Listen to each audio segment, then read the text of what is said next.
Planned obsolescence is the deliberate engineering strategy ensuring your tech dies on schedule. You felt it, that sudden sluggishness hitting your phone exactly 2 weeks before the new model drops. You think you're being paranoid. You think you just have too many photos. You aren't crazy. You're being harvested. They didn't make a mistake in the code. They wrote specific instructions to throttle your processor speed the moment your battery ages. But slowing you down is just the gentle nudge. Wait until you see how they rigged the hardware to reject its own organs. You drop it once. Concrete meets glass, a spiderweb fracture across the screen you spent $800 on. You walk into that bright white store seeking help. They look at your device with pity. Then they quote you a repair price that costs more than a used car. So you go down the street. The guy at the mall kiosk fixes it in 20 minutes for 80 bucks. Problem solved, right? Wrong. Suddenly, your battery drains in 3 hours, your camera loses portrait mode, your settings menu starts screaming at you with unknown part warnings. It feels like you got scammed by the repair guy. It feels like you bought a lemon part.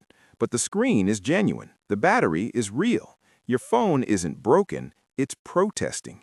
It knows a stranger touched it, and now it's punishing you. You assume this is incompetence. You think the software just got confused by the new hardware. Stop giving them the benefit of the doubt. Incompetence doesn't generate record-breaking quarterly profits. This isn't a bug. This is a digital electric fence designed to shock you back into the Apple Store. And there's a reason this keeps happening to you. It has a name: hardware serialization. It sounds technical. It sounds boring. It is actually a chokehold on your wallet. Apple isn't just selling you a phone anymore. They are selling you a license to hold their glass break. They realized something critical about the independent repair business. Every time you fix your screen for 80 bucks at a kiosk, that's $200 stolen from their revenue stream.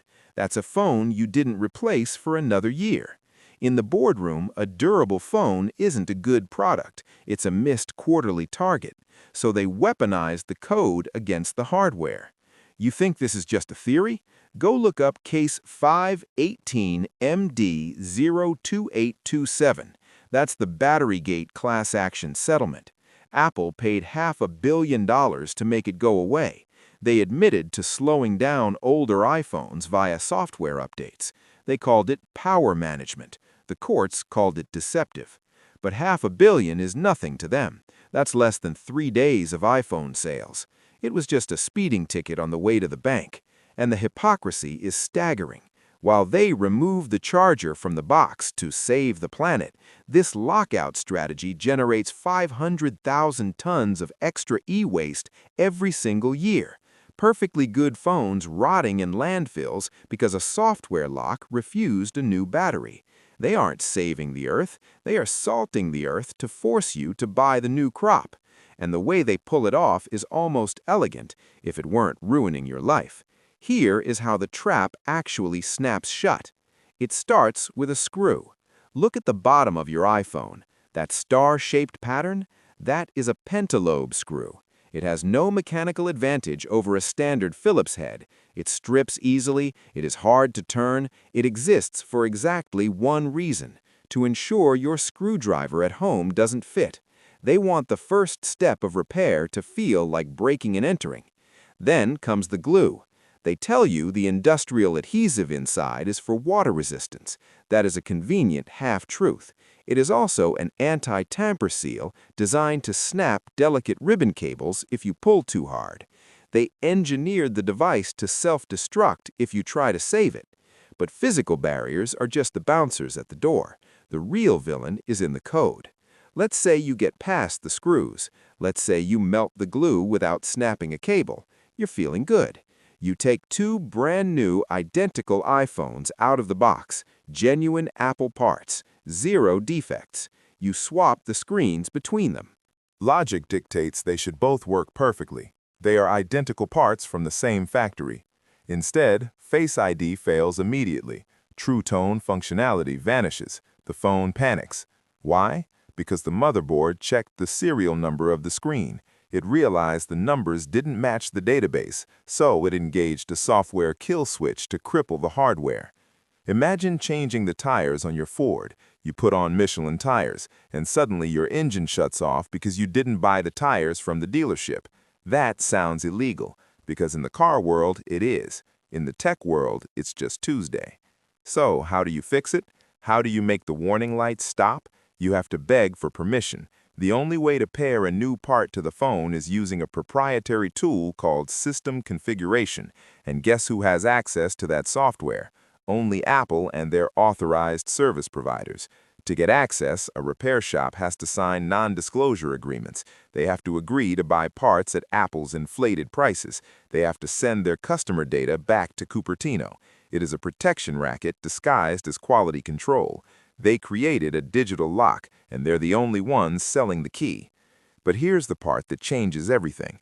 You think the end game is just selling you a new phone every September. That is thinking too small. Selling you hardware is actually a problem for them. Hardware is expensive to make, it has low margins, and eventually everyone already has a phone. The market saturates, the stock price stalls. So they aren't trying to sell you a product anymore. They're converting physical objects into a permanent rental subscription. This is the shift you missed.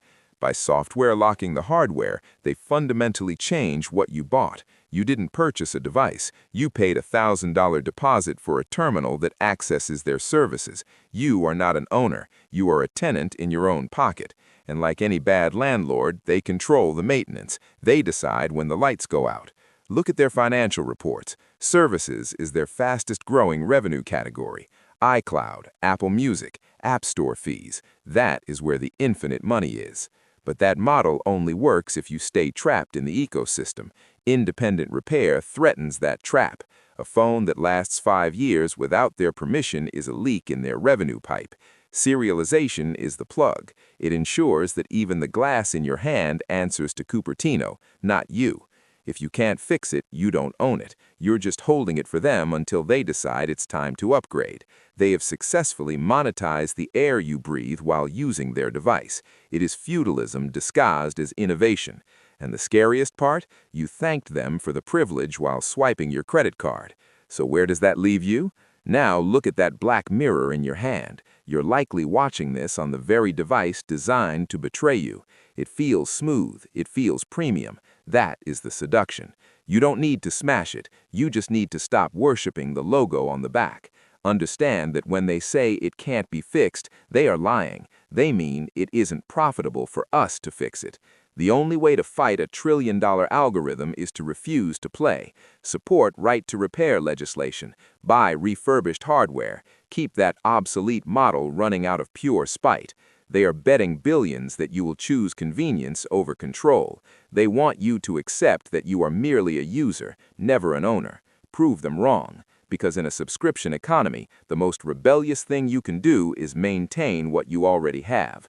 Remember the golden rule of modern tech. If you can't open it, you don't own it. You're just leasing the experience until the rent goes